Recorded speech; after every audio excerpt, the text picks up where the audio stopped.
before we do anything else, since we do have, Not to discuss that. yeah, it isn't. There's no application on the agenda, so we don't need to swear folks in. Okay, so if there's anyone who wants to offer a public comment to us on items that are not on the agenda, this is the time. It's anybody in the audience or any online.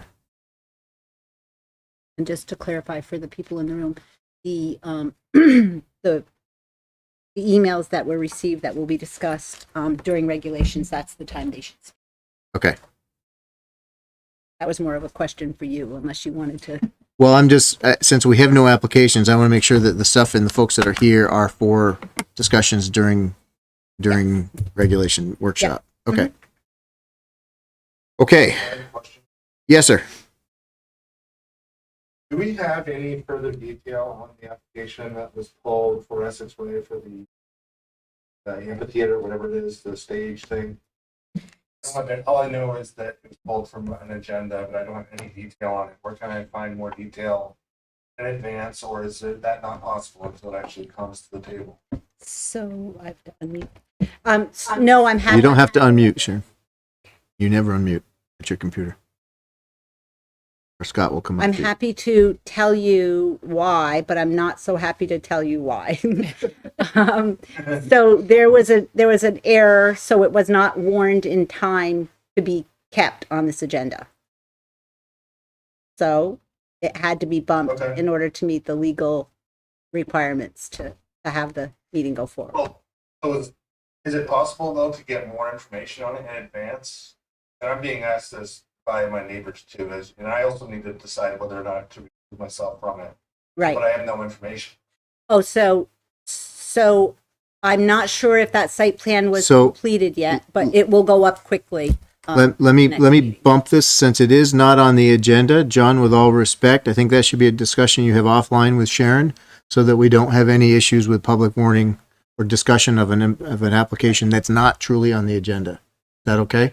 I'm sorry, I thought that's what we were asking questions about, items that weren't on. We are, but we know this is coming before us, and you're asking about an application that's in flight. So I think as far as the detail and stuff, have a follow-up conversation with Sharon. You can go into as much detail as you want at that point. Without any, sounds good. Yep, no problem. That was John Mangan. Anything else?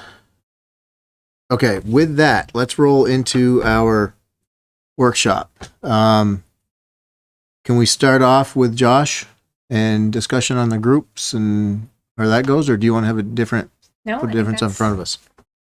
That's good.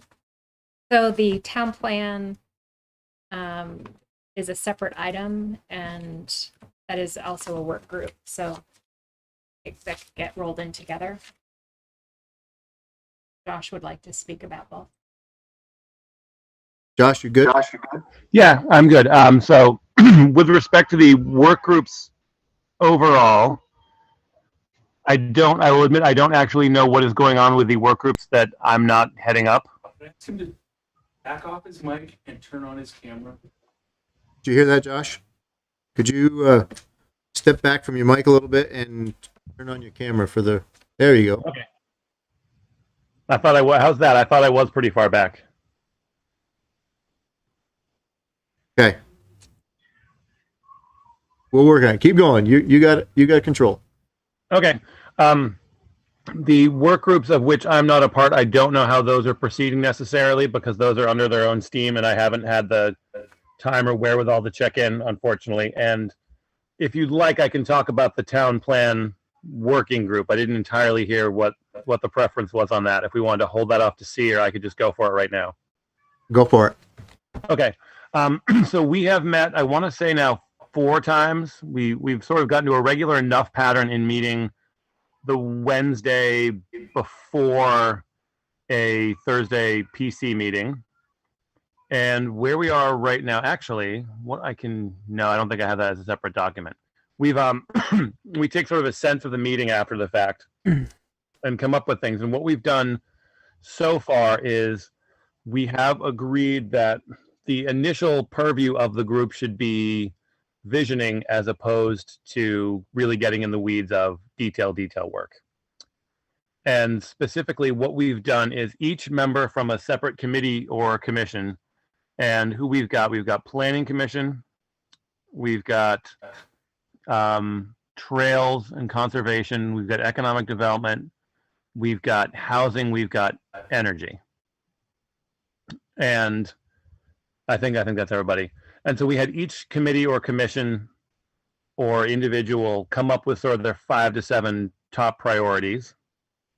And then we merged those, put those in a blender, and came up with an executive summary document for what the overarching interests were in terms of a vision. That document I have, and I can email that after the fact. I don't think let me see. It might be too busy on the screen to put it up right now. But there's a document we're working on that has sort of the summaries of sort of the overall heads, what people are interested in, like such as, you know, zoning, urban design, economic development, infrastructure, things like that. And the next phase that we're working on at the moment is we'd like to start to have community visioning meetings around town at different locations where we would put it to, put it to the groups assembled. Here are sort of the broad strokes of what the town committees and commissions are coming up with. Again, that's still a little in process. But here's what they're coming up with, and what are your sort of overall thoughts, and we'll try to tie those in to the overarching things. An example, we talked about at yesterday's meeting, for example, if someone comes in and says, I don't like the light at the intersection of 15 and 289, we as a group would say, okay, this sounds like broadly infrastructure. What do we think about infrastructure? And so we could take particular inquiries from the community and shape that into, here's what we think the community would like as a vision. And from that point, we would imagine that staff would have to be a lot more involved when we get into the particulars of what will be required for a town plan. That would be well above the ability of our group. But right now, where we actually are is we're going to start setting up those community meetings. And people are going to start soliciting various businesses and locations about town to see if there's interest and availability, with an aim to doing those most likely late November, December at this point. And I think that's accurately captured it. Good. And Catherine's been there for a lot of this too. If she can confirm or deny what I'm saying. No, that's perfect.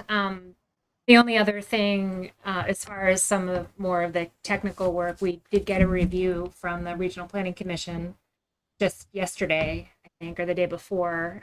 They took a look at the plan and just to see what was good, what's working, what needs to be beefed up or changed. So that's running, concurrently, and I think staff will be more involved in some of the technical updates and conclusions.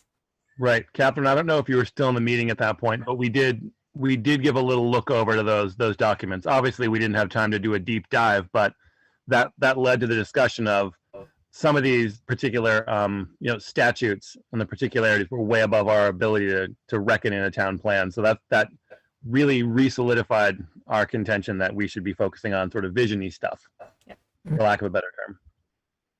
Go ahead, Patty. I just wanted to say, Josh, that because Shu's not here, Shu and I are on the same committee for Act 171. Mm-hmm. We and I just have a quick, short synopsis. But between now and November 2022, we're reviewing existing BioFinder and other natural resource information to get the lay of the land, and I'm personally working really hard on that. Every time we even have anything that comes to the board, I'm doing the BioFinder. I'm getting better at it.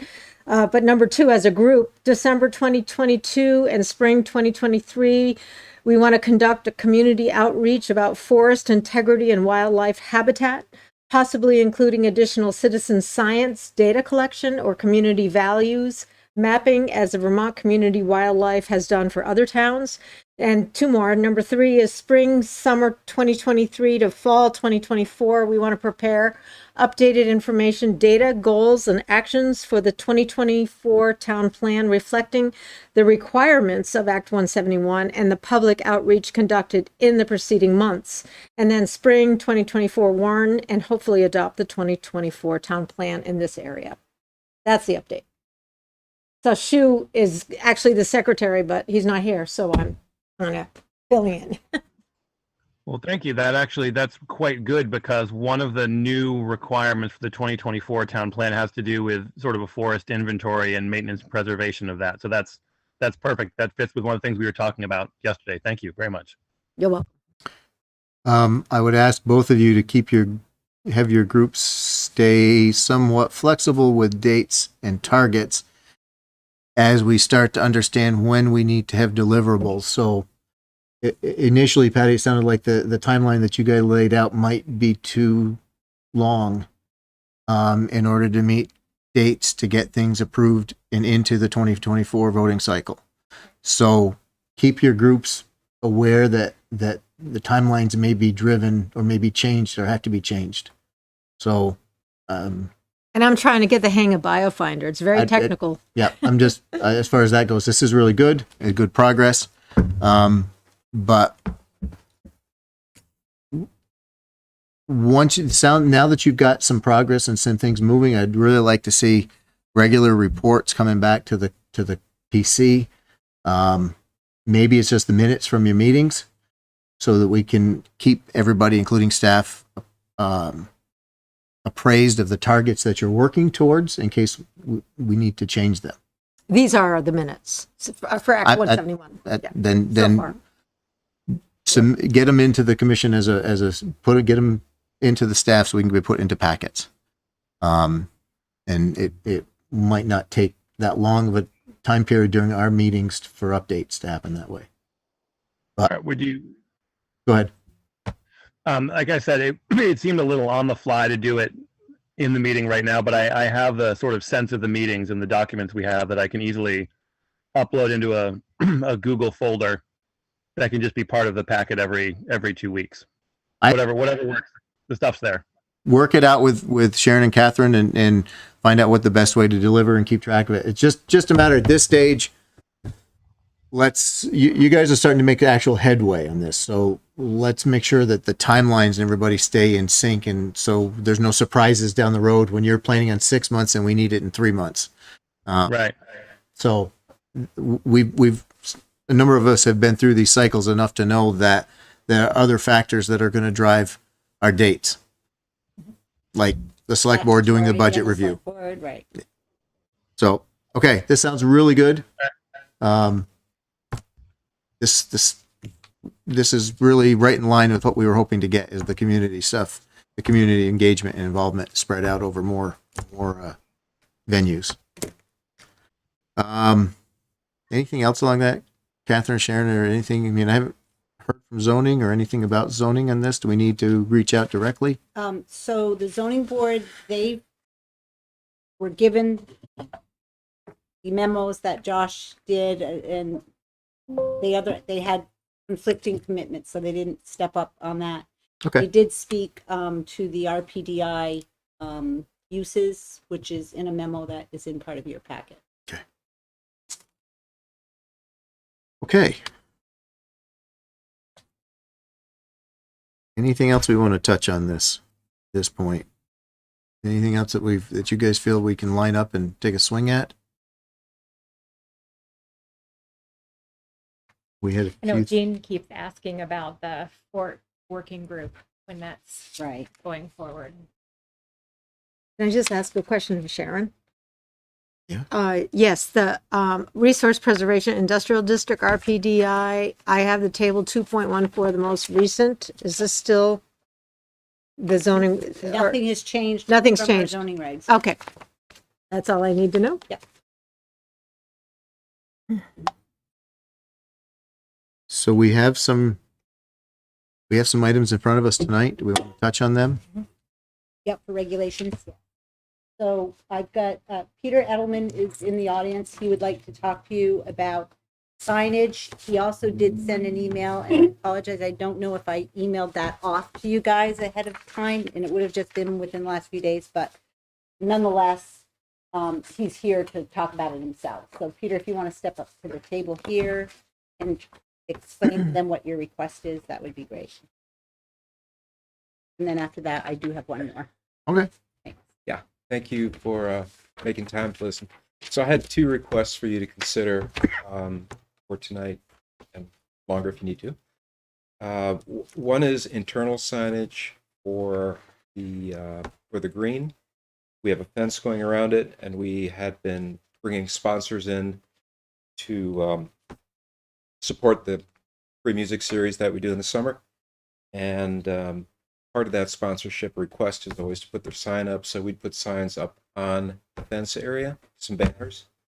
I think technically that is not currently allowed, so I want to see if we could do a waiver. It is internal, not facing any roads or anything. So that's one request, if you could consider that and consider that as a waiver. The second, I'm not really ready to do anything on this, but I do want to just bring up to your attention and again, consideration. The Performance Center, looking to professionalize it, and a lot of people just don't know what we're going to be showing or having. So we currently have on the building approved, I believe it's about an 8 by 10 foot sign on Essex Way that we had for the movie theater that we can put our movies on, and we've never really used that much. Didn't do what we needed to do. So I'd like to be able to take that allowance, that square footage, and create a marquee if possible onto the right hand side, the WE Performance Center, which is not part of the original movie theater. It's part of the expansion, the T-Rex area. And the marquee ideally would have lighting on it so that we could show it and people who are in the center can see, or driving through the center can see what's coming up and who we're featuring. Those are my two requests for tonight. Don't need an answer tonight, obviously, but just to consider it. Thanks, and I will make sure that I pass this email along to you all. When you talk about a marquee, I mean, in my mind, I'm thinking the Flynn. Yeah, Which that's is- in my mind. I think that's a little over what I'd want to do. It would be more of a flat board, probably an LED board that we could just change, but it would be not really coming out. It would just be on the building or flat. Again, that way, when you're driving down Essex Way, you really wouldn't see it. Wouldn't be jumping out. It would be more internal. And the other item you were talking about, that's the sponsor signage. That's sponsorship signage that we put on the fence that we have. We have to fence in the green whenever we do alcohol, so that requires fence, and we want to just put signage. Is that like a temporary? I mean, Temporary. It's temporary for the season. Temporary for the season. For the season. Yeah. Yeah. Season typically running from probably June through August. And tip right now, I think we have banners that are allowed for, I think, a 1 week period once a year, or maybe a 2 week period for once a year. Other than that, the only one that I'm aware of for banners is the baseball field, which they have all their. you got a big enough lot to do little league games there. Miniature golf? How are they allowed? I don't. I was not able to find any permitting for it, so I'm assuming because it's a town-owned property, we're exempt from that. But we try not to do that. So I don't know. It's been there though for many years, more than 15. So is this, Peter, both of these are essentially zoning changes that you're asking for, and prior to zoning changes, potentially waivers on an application if you submit an application for signage, or, I mean, Sharon, zoning is. Is it a zoning issue or? so right now we don't have. I don't believe we have a regulation for waivers in the zoning regulations. Okay. The way we do in the subdivision regulation. So it would be a zoning change. So that would be something maybe to look at as far as, since it's all internal. But it is, okay. So it's again, you know, we don't need the answer but tonight, but it is food for discussion. It is internal. It is private. Essentially, they're both the same request almost. It's internal signage changes, one being illuminated, the other potentially is That's gonna be the illuminated, difference. and the other one not. And signage can be lit. The difference is it's, you know, it's only supposed to be Backlit. right. I think we got to be careful of using the term internal, because we can't have internal signage that is illuminated out inside of a building. So we need to Right. internal to the parcel, not to the structures. Right. Can I ask a question? Yeah. Question. But what if it's temporary? Because I've been to many of his events. The fence is temporary. You know, they put it up and everybody's inside. It's like on a Mozart festival. You're inside the green and it's fun. And then they take the fencing down. So I hear what he's asking, because so many people are there. People can see what the next event is. And if that's temporary, like the fence, is that still within Well, the that's regulations? something that I think if we're doing this round of regs, that's something that I think we can add in, but we have to be careful. It's got to be something that you allow everywhere. So I think if we digest this tonight and maybe talk a little bit more behind the scenes to see if what we can massage and how. So let's go to the guys online. Josh, Dave, and John, do you have any thoughts on these? This is John. I'm in favor of it. You know, as long as the Macquarie sign isn't like, you know, the Flynn, like we mentioned, something that's not overly, for lack of a better word, like gaudy, you know. But I think it's a great idea. I've had to, you know, I've always wanted to know what's going on there as well. So I would love to see something where I can know at a glance what's happening without having to go look on Instagram or Facebook or whatever. This is David. I ditto John's comments. This is Josh. I'm going to ditto the ditto. I think the key point with, especially with the marquee, is that it not have a visual impact on Essex Way. Correct. There is the marquee would be not a temporary, whereas the signage on the fence is a temporary. Okay. That sounds like something we should maybe look at rolling in. Doesn't sound like it's a huge lift. Right. And maybe we can put this in this round. Yes, and I think Sharon's suggestion that staff, we can take a look at it and see how we could fit it in there, make Massage it. make it work and not cause problem. Right. Be fair. So this LED screen is going to be like this big. No, a little bigger. Not like the Flynn. Okay. Anything? Is that good? I think that's. Thank you for bringing that to our attention. Thank you for considering. Appreciate it. Thank you. Good night. You too. The next one that I had was a request back in August 30th from Eric Langevin. And the request is, Do you have something? Hang on. I'm sorry. Really hard, almost as guys are having Sharon. It's almost like you're having this private conversation for a little group. We're not here. Are you all having that as well? Sorry to interrupt, but online we can't hear anything. So you're not getting speakers. You're not getting the. Should we talk No, I closer? can hear the online, fine. No, David just said they can't hear us. They can't hear. I couldn't hear anything that whoever just was speaking. Oh, that's Paulus in the back. Okay, so right, she doesn't have a mic. Okay. That's better. That's better. Just turn up the volume. Okay. Paula, can you hear us better now at this stage with this? Okay. Well, that's. Your voice tend to go up and down, so sometimes I can hear. Okay. It's just something to pay attention to. Pretend you're working on a manufacturing. No. No. Pretend No. you're at home with teenagers. That's different. Just close up in a corner.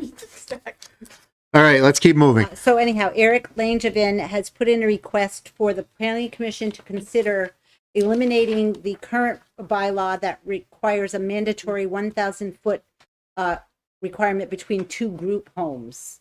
To my knowledge, we don't have any group homes in Essex right now, and Catherine was mentioning that there was a statute at one point. Maybe you can speak to that. Yeah, so when I was in Jericho, we actually looked at this requirement, and there appears to have been years and years ago in state statute something that said there should be this 1,000 foot separation. It is not in statute now, so we're not required to have that in our regulations.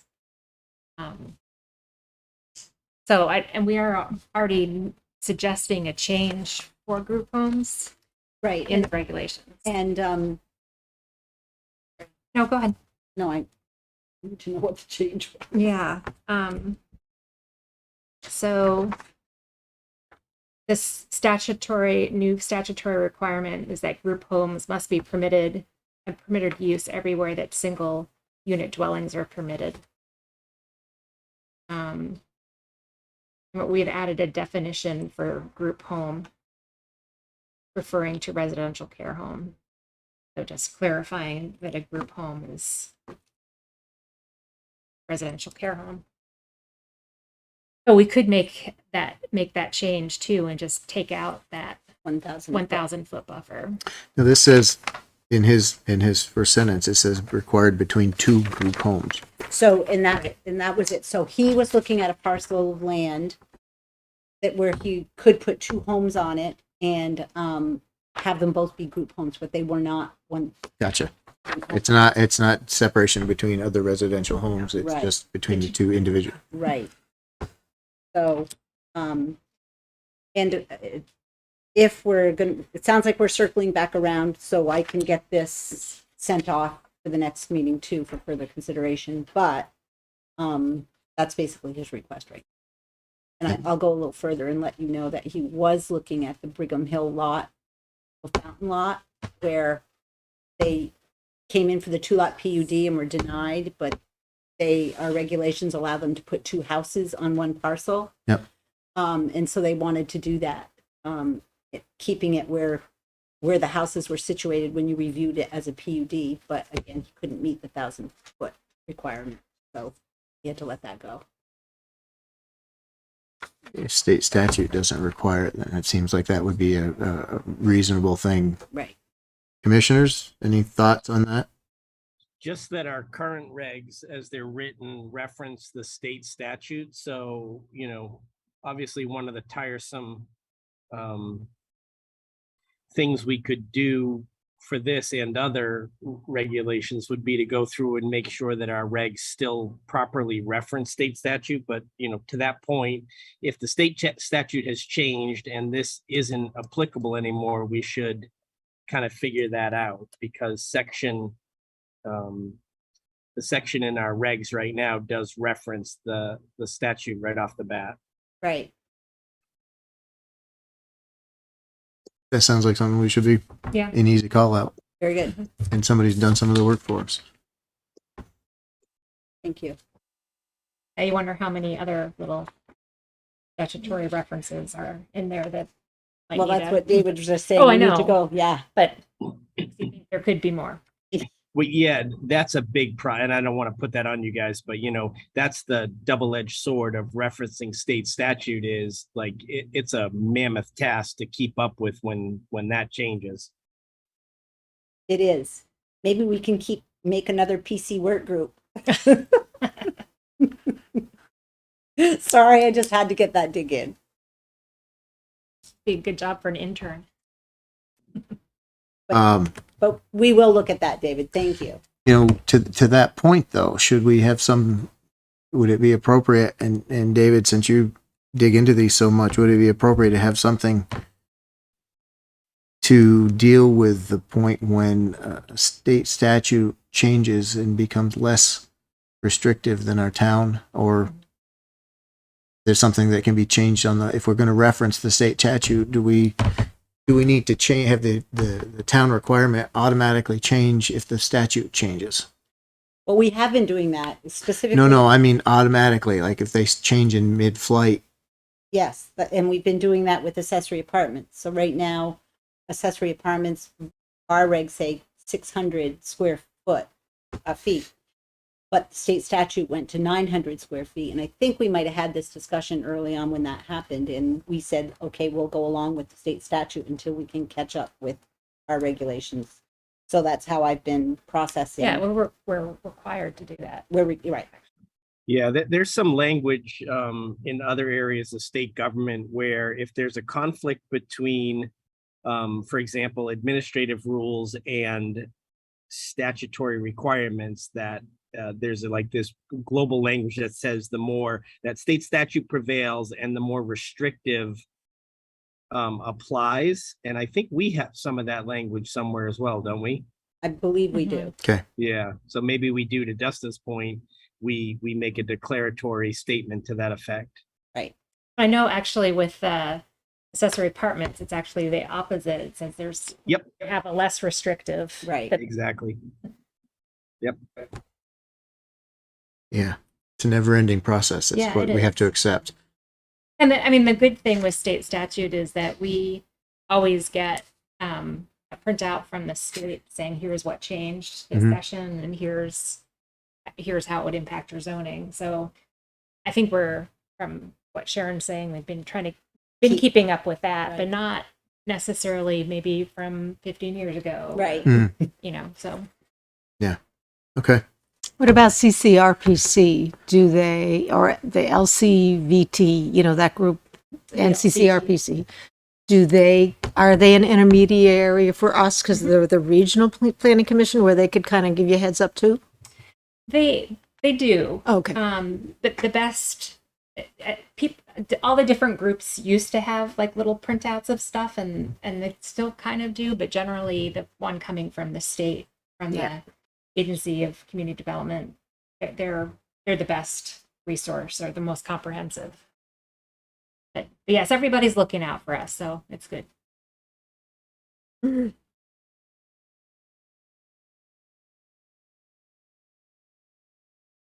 Okay, so that's all I have. Good on that one. Yeah. But the business design control language. Yeah. We also do have some folks in the audience who wanted to speak on something as well. Well, let's go to them next Yeah, then. let's do that. Who's up? And we'd ask you to come to the table, please. And state your name. So I can actually kind of kick it off a little Thank bit too.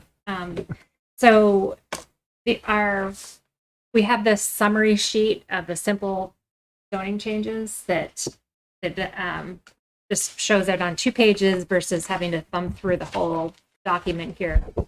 So that's the stuff that we've already looked at. But then there was a new memo that actually Darren prepared before he left.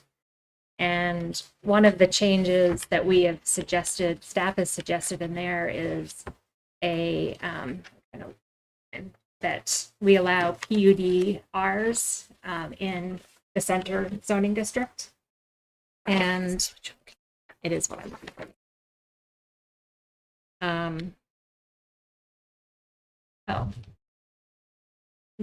It's actually right here. So it's the proposed zoning and subdivision regulation updates is the subject in the memorandum. So the staff changes are, as I said, allowing PUDRs in the center district, and then having their dimensional requirements be that of the high density residential, the R3 district or less.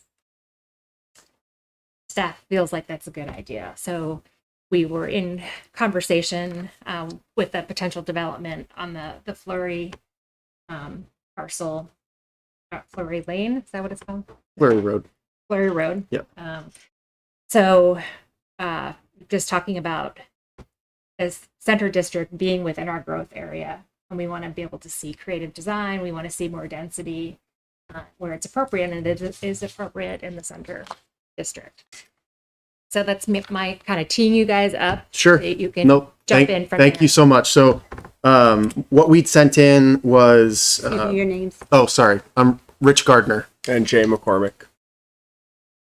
So what we'd sent, the site plan that we'd sent in was actually kind of a guide as to what the current regulations could have us, and that one's actually a little bit out because we do have a 3-unit there. But at current regs, not with the new regulations that are coming in, which we would love to see, you know, in maybe February or March, fingers crossed, would allow for a total density there for about 12 units if we do it the way the regs say we're supposed to do it now. I think allowing for PUDs in this district would allow for a little bit more density, which would be great. The challenge with the PUDs, or at least the way they're stated right now, it does subtract out. So you're allowed density based on overall acreage, but it does subtract out the density that you'd be allowed if you've got wetlands. And if we use this parcel as an example and we subtract out the wetlands, we're actually even less unit count as we would be if we were to go through and permit today. The other benefits of a PUD are also in the financing side. So if we're going to take these units, proposed units, and actually sell them on the market, David can speak to this as well, but the financing for that end user or that new owner is a whole lot easier to achieve and to get if we can sell them the soil beneath their unit or what the PUD would actually allow us to do. So there's lots of benefits, and I appreciate the opportunity to come in and talk to you guys. The other piece that we brought were really just some examples of some projects that are in and around Vermont that may allow for some higher density that are currently not allowed in the district today, but we hope would be allowed as you guys move forward with your plan. So the other attachment or the other doc that we've included were really just some examples of multi-unit buildings that still have similar shape and scale to residential homes, with a little bit of a different flavor than what we don't see too much of, at least in Essex right now. I'm happy to have a little dialogue with any and all. So I don't know, folks, where are those codes? We can hold those up for them to see. What did I do with them? Is Fleury Road part of the urban core? What was that, Patty? I don't know Fleury- if Sharon, you would know the urban core. I have a map of the new urban core, like where I live is part of the urban core. Is Fleury Road part of the urban core? I know like Route 15, you know, not to the Jericho line, but a little in, you know, like Yeah. where that development is, where the I'm church actually is. not sure. Because I have a map So and I it was- just wondered. So it was a private, well, that one gets a little tricky because Fleury Road has, and maybe Sally can speak to this, but Fleury Road has been, the town maintains that it's been, you know, a public road. That the town owns it.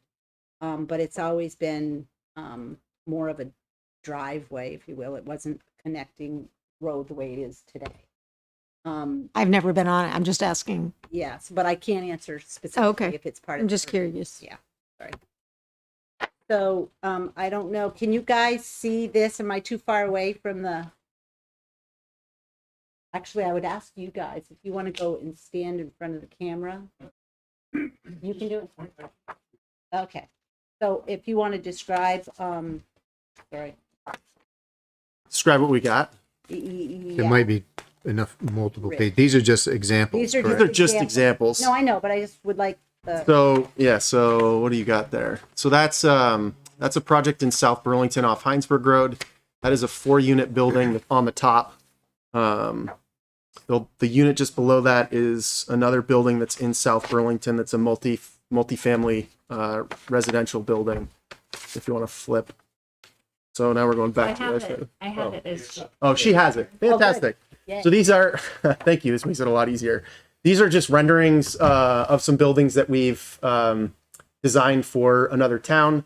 These are, you can see the standard 2-story height of the buildings with some additional space for the units on the inside.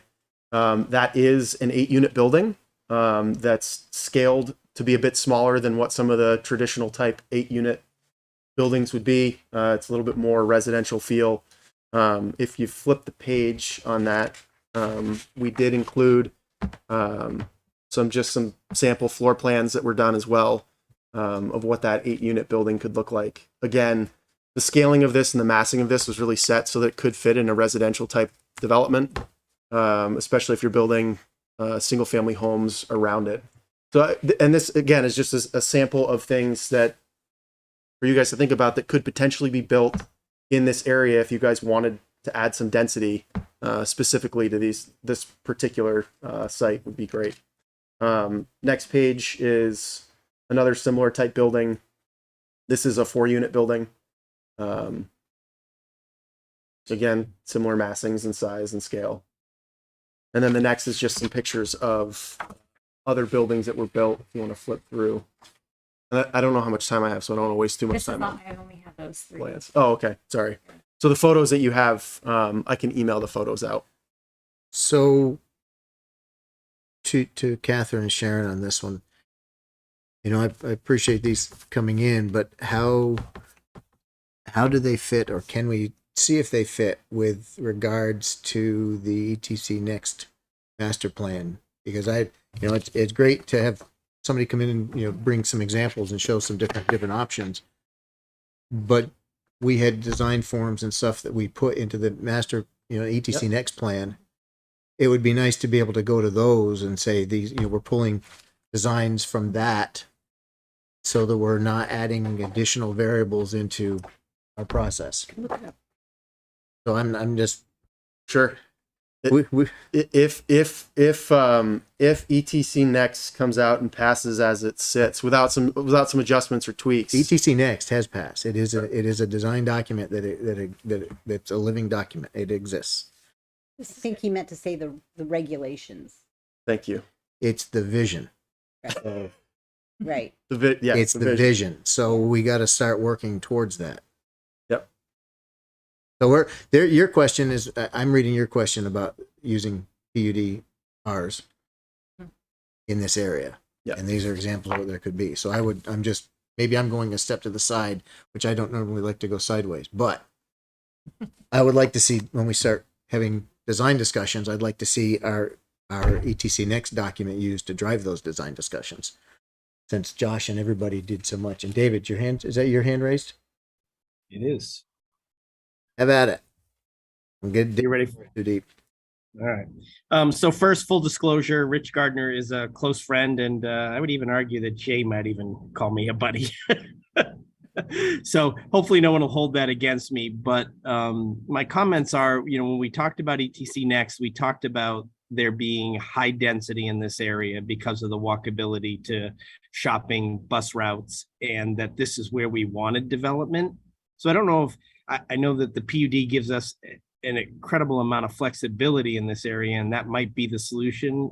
But if it's not, whatever we do, my personal opinion is we need to make sure that the density is super high in this area because it's one of the most walkable area for basic necessities that we have in town. So that's my 2 cents. I always saw this as being developed as a high density area, but also fitting in with the character of where it is in Essex. So. Can I comment on that? So I appreciate that. Thank you, David. And I too would like to see some density there. I believe it's 4 units per acre minus wetlands. So I think in total, we're probably looking at pushing it 13 to 14 units on this particular acre or this particular parcel, which is 4.37 acres. So high density, no, but some density, but high density, definitely not based on currently, not based on, and so that may be something you guys want to take a look at, which was why I offered to come in and speak a little bit, because I had heard that as well, that there was and I don't know whether to look at the camera or look at you, but I had heard that as well, that they were looking for high density here. And then when I actually took a look at the regs and did some of the quick math, it's not high density. It's density, but it's not high density. So. Is this something that you might want staff to look at a little further? So maybe PUDs could be allowed, but that might not be the only answer for this district. Maybe it is, as David suggested, increasing the density.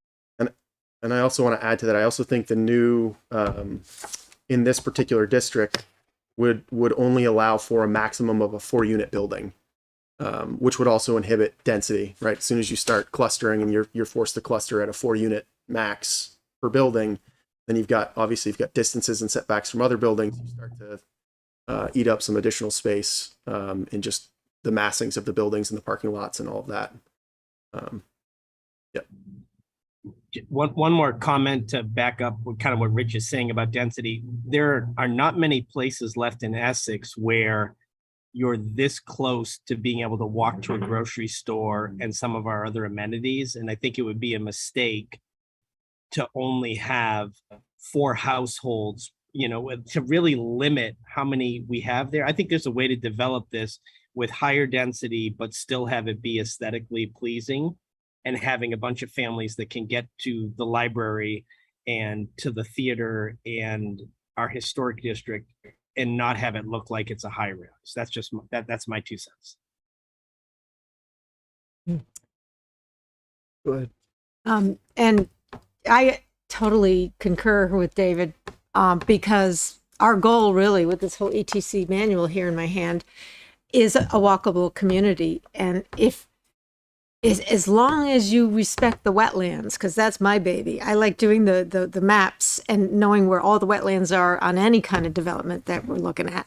But I think that should be the goal, a pedestrian-oriented, on foot, be able to walk.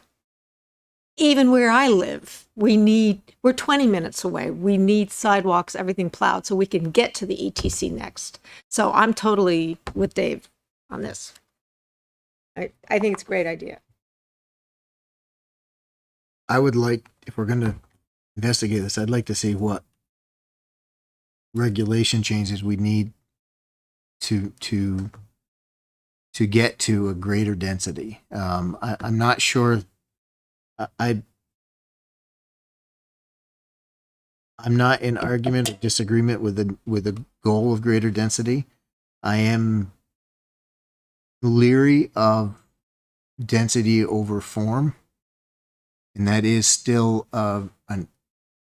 it is still a rural feeling section, even though I see the opportunities there. So I'd like to make sure that whatever we do balances, and it's not just a cluster of what looks like apartment buildings and just is as much building as we can put into the space.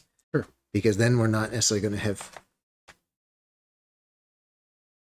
right outside the historic center, which we're trying to maintain a character of. We would potentially have, a very awkward looking cluster of high density buildings, and that so where's the balance? What's the balance beyond what is would be allowed under the regulations now? What could we change that would allow a reasonable adjustment, reasonable increase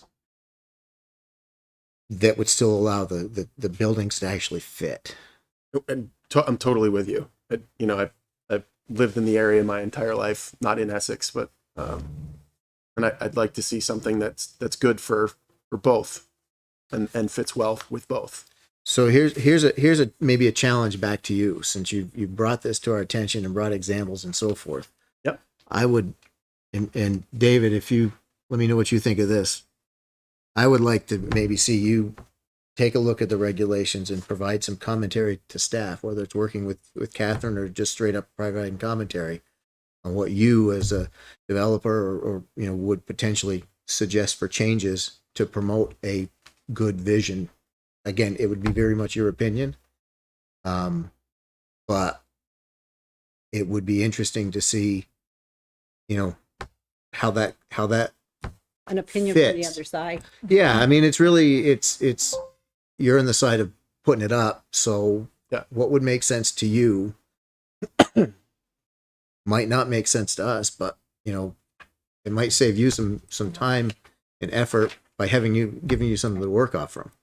And I'll give them credit. They actually asked we'd had a meeting with them. They asked us to come tonight, and I said, if I have a chance to have this conversation and dialogue, and I appreciate even the opportunity to be here and have these conversations, that I would. So I give them credit. That's why we're here tonight. They actually pushed me to come chat. Now, so this is public comment, public input. I'm gonna, Paula's jumping out of her chair, so I wanted to see what your, No, it's just that I think that one of the challenges for this particular area is that is making the transition from a high density building to single family homes that are on the other side of the road and not having abrupt, very awkward change.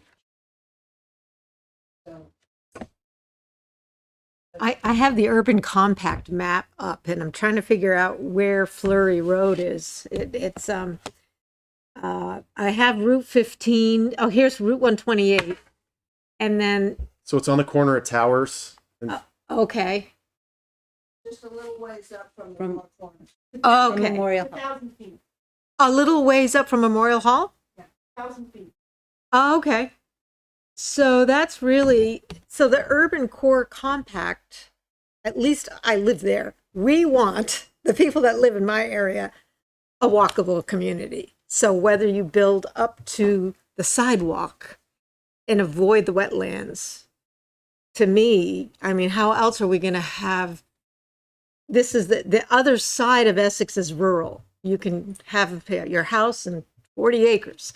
But this is the urban compact right here. And that area you're describing is in that urban compact. It is. yeah, it abuts the grocery store and the bank. Yes. And, yes. So I'm looking at I'm into maps. That's my thing. So I've never been on the road, but I just wanted to see where you're talking about. And you're in the urban compact. That's a fact. So It we're- doesn't mean it shouldn't be a smooth transition and a graceful transition to maintain the village that we all want. Right. And the historic district. Right. And if he can only put 4 of the buildings and make it look like it fits with the architecture, that could be a win-win, in my opinion. so I think we're back to, at this stage, we've got there's some hope, there's some design, there's some positive reception to increasing the density. Question is how to do it right, how to do it with, maintaining you're right adjacent to the historic neighborhood. Heck, Fleury Road is a historic neighborhood. It's, Got that right. but it is, as everybody said, it does have immediate access to a lot of the amenities. So how do we do this without having it all of a sudden become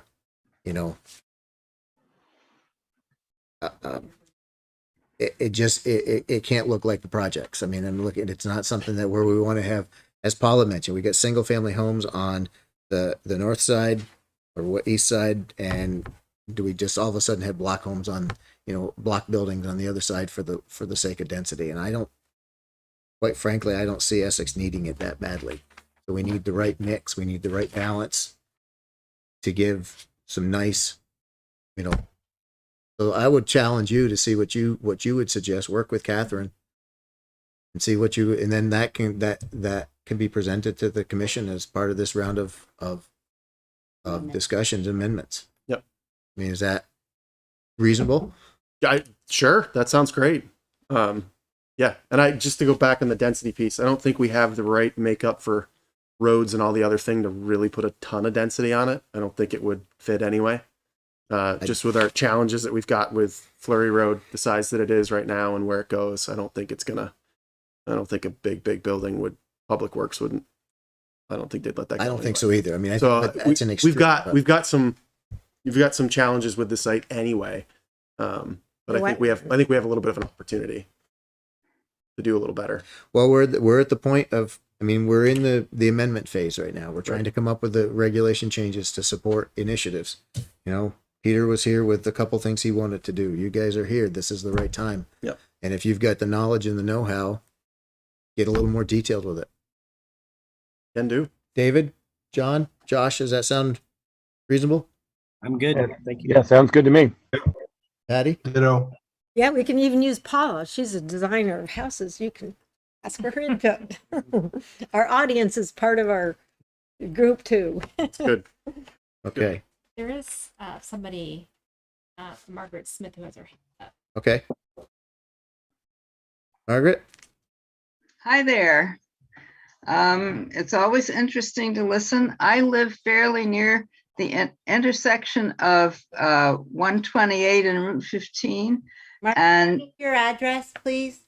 Alder Lane. Thank you. And I noticed that intersection often gets plugged up. It really needs one more turn lane to go onto Towers Road that just isn't there, because if somebody's turning, then and there's oncoming traffic, it's really difficult to make that turn. And because of all the building that's going on, that has gone on up 128 and up Route 15, there is more and more traffic all the time. So I was happy to hear the gentleman mention the traffic issues. So I really wish that could be part of the discussion, is increased traffic. Thank you. Thank you. I think traffic is always a factor. We have development discussions of any sort. Get people walking. Pedestrian orientation for any road. Otherwise, I don't support it. Okay. Anything else that you guys want to throw into the mix? No, thank you. Sally, you've been very quiet. You want to throw anything towards us? No, I'm most impacted here, I think. I don't have a problem. Okay. It's gonna be the other way around. They're gonna be complaining about me. The new neighbors aren't gonna, I'm not gonna complain about the new neighbors. The new neighbors. Okay. Well, thank you all. Thank you very Thank much. you. Thank you. Thanks. Let's continue.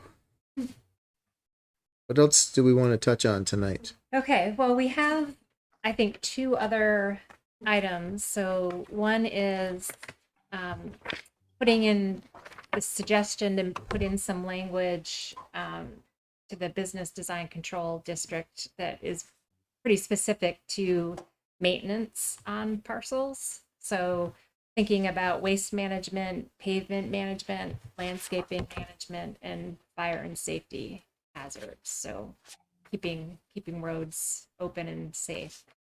So this is wasn't something that made it into your packet, but I could put it up on the screen to let everybody else see it. But the idea would be that it is for the business design control district. We have the table in the zoning that we could add some language to try to just beef that up for development going forward. And so there's some suggested language that both Dusty and Patty have, but I'll pull it up for each of you. Sorry. You guys actually would show up here in the building, you'd have it in your hands right now. We wouldn't have to be putting Catherine through this extra work of having to struggle to get that on the screen. Just saying. Just saying. I'll pay for that later, I'm sure. Someday when I go on vacation, you guys are going to miss me. Do you have a trip planned? Okay, so here's some potential language. This was taken from a property management plan, so some language directly from that. We would definitely want to try to amend this if we need to make it fit the needs, the general needs, as opposed to the specific needs of one particular parcel. But I think it's pretty transferable what is here. So my suggestion would be that staff could try to massage this a little bit, get it in a better form, put it in the zoning so you could see where it would fit as well. This free or floating out there language, but it's actually in that business school.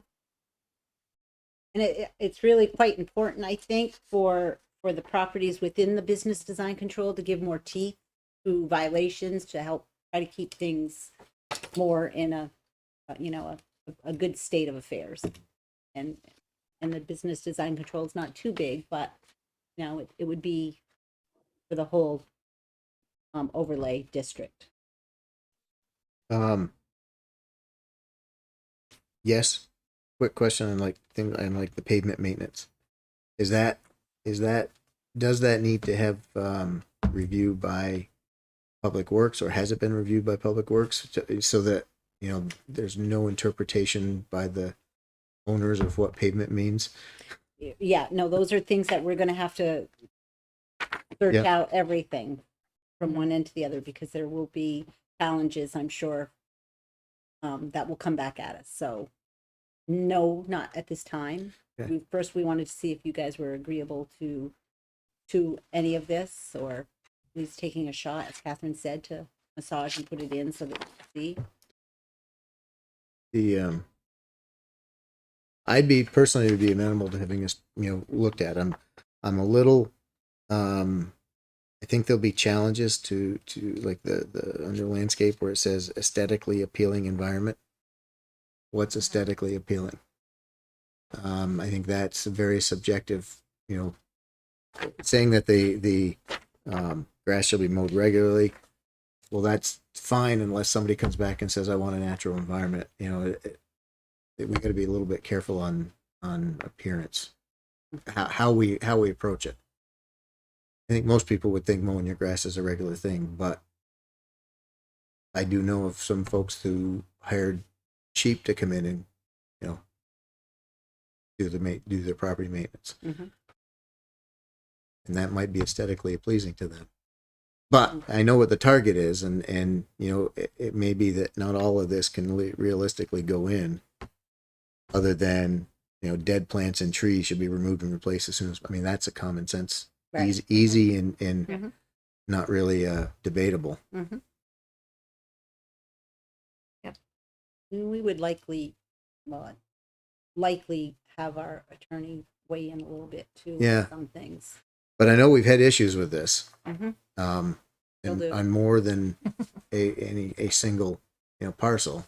And it would be good to have this put in. Now we're talking about this for the business design control. Is this something that should be wrapped in general to all zones for commercial and for commercial development?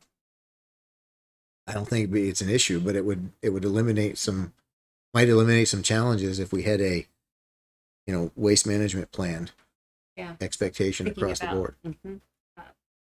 Like on Susie Wilson Road development over there.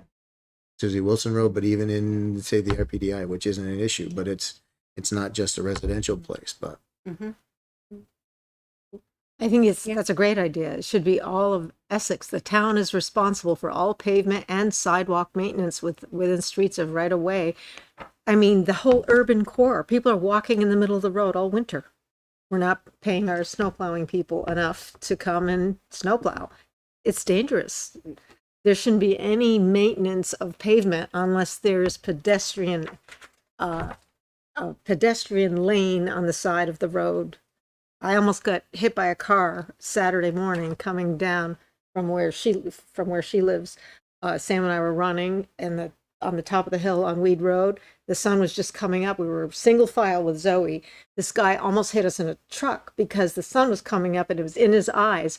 We jumped into the ditch. There's not even a little 6-inch area on the side of there's no, every paved area in the town of Essex has to have 2 feet for the pedestrian. It's ridiculous.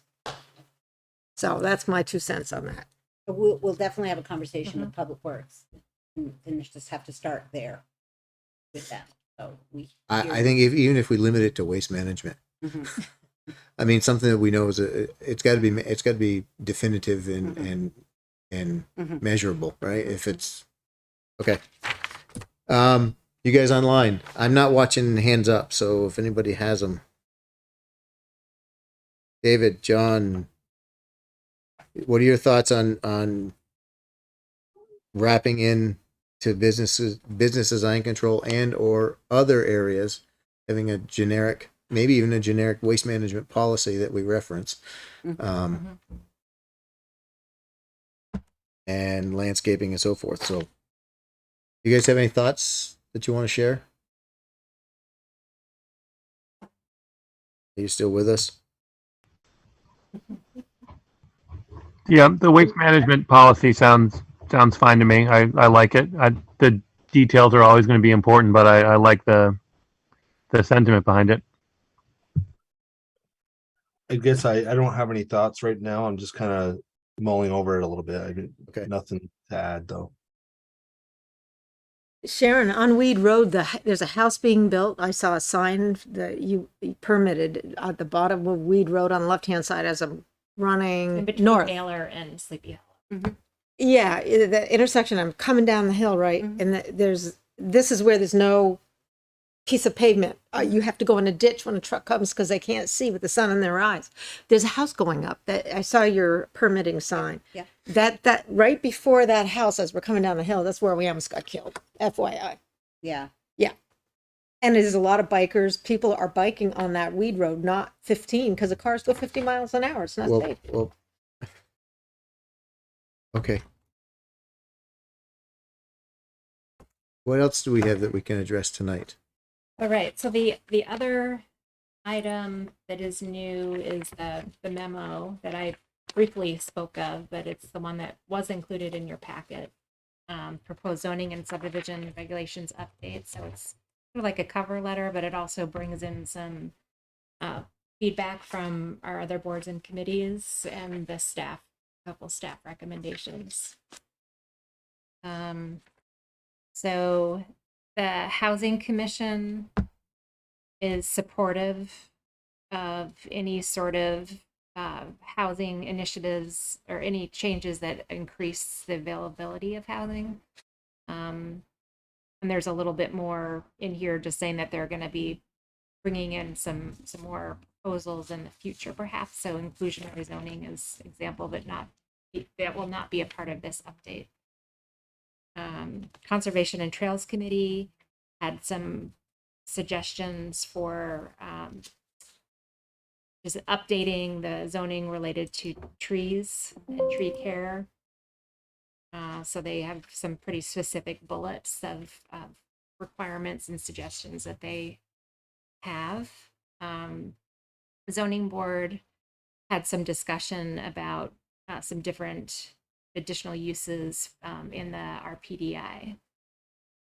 And do you have anything else you want to add on that, Sharon, since you were there? No, other than I will bring it up to them again at their next meeting. We're down a member in the ZBA, so we've only had 4, and of the past like 3 meetings, we've only had 3. So they're trying to wait to get all 4. So no, there's been no more further discussion, but I'll bring it up to them again. You know, one of the things, if we can, is Hubie still? Hubie's there, yeah. He'd had a comment at one point about definitions in appendix. I would maybe ask him to write up what he was talking about. So I know it was something to the effect of consistency of definitions across all regulations, and that might be if he could clarify that.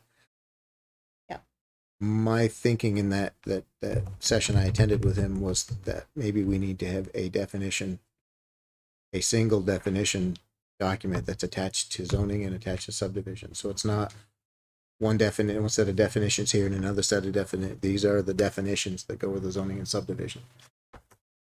Another idea would be to merge the 2 documents together. I think if we can get rid of duplicateness, that's fine. If there's still a need to keep them separate, maybe. But I mean that's. Anyways, I know he had something specific in mind. If I'll reach out and maybe instead of waiting for 4, we can get one to say something. Draft his idea. Perfect. Okay. So the step would be to look at rolling. I mean, these are reasonable things. Maybe look at. I'm a little concerned about the accessory apartment in the RPDI. That's a crack in the, it's a foot in the door that I'm a little worried about. Where did it say that? Zoning, permitted uses, caretaker apartment. Okay, so yeah, a caretaker apartment is not an accessory apartment. Caretaker apartment. Okay, yeah. Well, that Apartment. that makes my little panic come down. But I think this is like this is a flag to me, and Uh-huh. and And that's why it's coming back to the planning commission table. yeah. And you're right to have that flag. If we couldn't use the word may consider, Yeah. then yeah, probably. Let's roll around the table here. Josh, the items that were in front of us, do you support rolling them in? Yes. Rolling them in for active review, whatever. Yeah, rolling them in for, I don't mean support them like pass them tonight or anything, but yeah, roll in for active review, definitely. John, Yeah, definitely I would support as well for review. David, Yep, no issues. Patty. Yeah, no issues. Okay, so we've got working list. Paula, you've been sitting there pretty quiet all night. Do you have anything you want to, present to us, share to us, or give us your thoughts on? I've forgotten you before, and I didn't want to make that mistake again.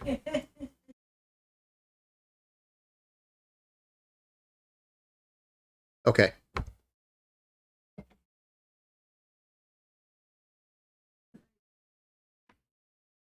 Finding down. I think so. I think at some point, once we get a little further, like in the town center, not the town plan work group, we probably need to figure out what the PC needs to start focusing on. But it sounds like there's still public comment to work on, and I think that's great that group's got. Yeah, I don't know how many. You've got a bunch of different setups, touch points arranged already or planned. Right. You've got the recommendations from the RPC. So at some point, it sounds like maybe December-ish, we'll be able to start looking at that stuff as a merge point, or Yeah, or maybe January. Maybe January. Yeah, That's there's okay. only one meeting in December. So if they're having their groups beginning of December. well, maybe that's our rough target then, is to start have the PC come together on the town plan in January. If we've got enough stuff, then we can dedicate a whole meeting to just that. Anyways, I think that sounds good. I have a question. What about all the PUD stuff that I was reading about the CCRPC suggesting for us? I read that page that talked about their recommendations. Is that something that we need to address? As a part of the town plan, you mean? Or just what he was talking about? Yeah. I mean, I don't know, because it sounds to me, I've just been listening, and whenever there's a PUD discussion, I don't know if that's something that has to be changed because CCRPC is recommending it, or is that something, maybe the statute or whatever? I don't know. I guess I'm just asking, is that something we need to address at some point? Because I saw it in today's packet. PUDs in general are something we want to address this go round in some zoning. detail, and we want to. Yeah. I know nothing. I'm a blank slate, so I'm open to it. That I didn't know. Excuse me, Dusty, did you say something you want to go through in this go around? I hear you say that. We've been fighting with PUDs Yes. every single time we've Every seen time. one. I would like to, and I think their support from other commissioners Yeah. are trying to find out what we're actually doing with them. Right. So I would say that we want to touch PUDs this time around. Okay. So yeah, there are a couple suggestions already for some small changes. I'm very supportive of changes to PUDs. I feel like it might be a larger dive if we can find some smaller, easy changes. All for it, but I think it probably needs an overhaul. But if I mean we won't do it if we don't Mhm. take a swing at it.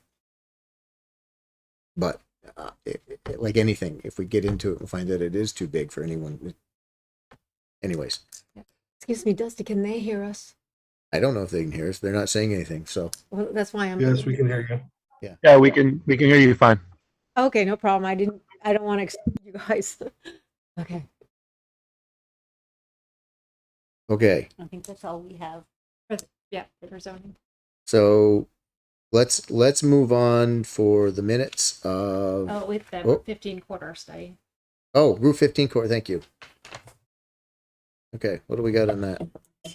So just as a reminder, there was a presentation a couple of months back. Maybe it wasn't even that long ago. Not that one. Few meetings back, and you all had some discussion, but wanted to take a little bit more time to think about it and see if you had any further recommendations for the consultant who would be wrapping up the project. And I know that John had some comments as well. He was not at that meeting, but has provided some comments already for you all. So, at least he'll have something to say. I don't know where else we'll go with this, but John, you want to go? You want to sort of verbalize? Sure. Send in. Just in a nutshell, I'm just not swayed to the points that there is a speeding issue on that corridor to the data. I could be swayed one way or another, but to me the data isn't showing it. And it just got me thinking, like, what I don't recall what even spawned us to think there was a need to conduct a speed study to begin with for that.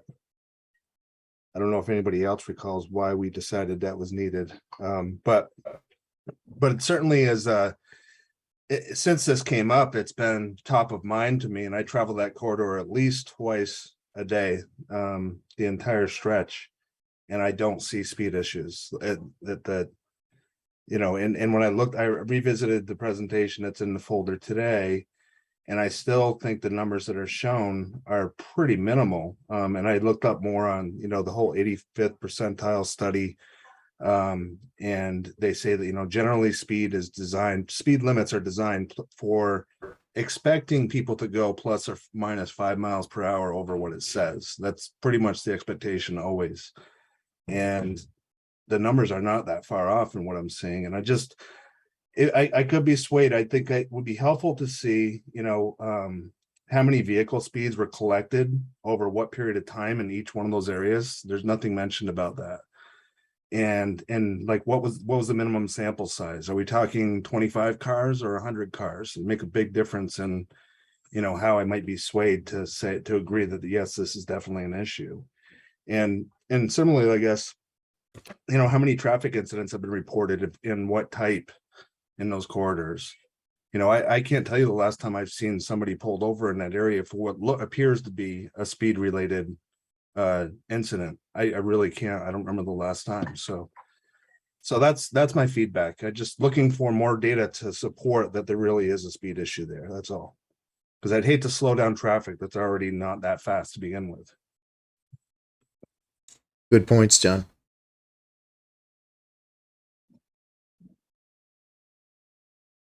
So in a sense, let's see the data backing up the numbers. Exactly. And I could definitely be swayed if I just see the data, just not seeing it right yet. I would be. What else do we have for thoughts or comments? Not you, John, necessarily, but anybody. I'm kind of interested to see more data in the way that John was talking about, because I just had to scroll back through the study to see if I was remembering it correctly, that the westbound between Old Stage and Billy Butler, the average speed was 41 and the 85th percentile speed was 48. And like John, I go through there a bit and I'm usually going like 20, it feels like. So I do kind of wonder what time, basically a reiteration of John's questions. I'm just kind of curious.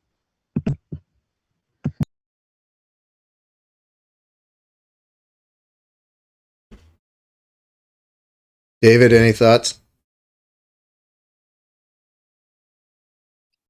No, I'm good. The only thing I would have wanted to do at some point, if we move forward with any of the recommendations, is to dial in Public Works, because some of the solutions would require some of their input.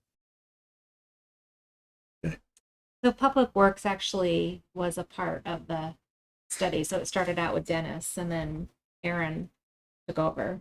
So they have been a part. And I think one of the largest comments was that some of the changes that would maybe be, or that are suggested, would require, it'd be hard to do because it's a state-owned roadway, what might require the town to take over the roadway. And Public Works is like, we are not taking over the roadway. So, I mean, it really sounds like the question is, are we trying to fix something that truly isn't broken? and I think it's just as a reminder, I wasn't here for the ETC next plan, but this came out of that. So it was a way to try to make it more walkable, make it give that quarter more identity as well. So those traffic calming measures, the pedestrian biking measures were with that in mind, tying into the ETC next. And it's, nobody's saying that those are all going to happen or that they're going to even happen soon, but it's some tools in the tool belt down the road, literally, I guess, that could be implemented at some point. Yeah, that's why I wasn't keen on the plan at all, because I agree with what everybody else said about the traffic is calm. I mean, I go 25 miles an hour. It's the amount of cars. I mean, we can't stop the amount of cars coming from Milton, 663 per day. I have that as a statistical fact, come to Saxon Hill Business District from Milton. But you were part of a study in Milton where pedestrian orientation development was what the people of the town wanted. And that's why I am not at all interested in this study, because it doesn't address it, in my opinion. Actually, it does. Not enough. No, but it does address it. I don't think it's appropriate. I mean, I think It's to me, this it's is not like Milton. Well, we're not in Milton. I know. Yeah, but and this was a different study the methods were different, and I think the desired outcome was different when it started. yeah. But So- maybe because, the reason I don't have anything to say about it is, I guess, and I know no one's going to want this, it has to be a town road for what I want personally. So that's why I'm just going to keep my mouth shut.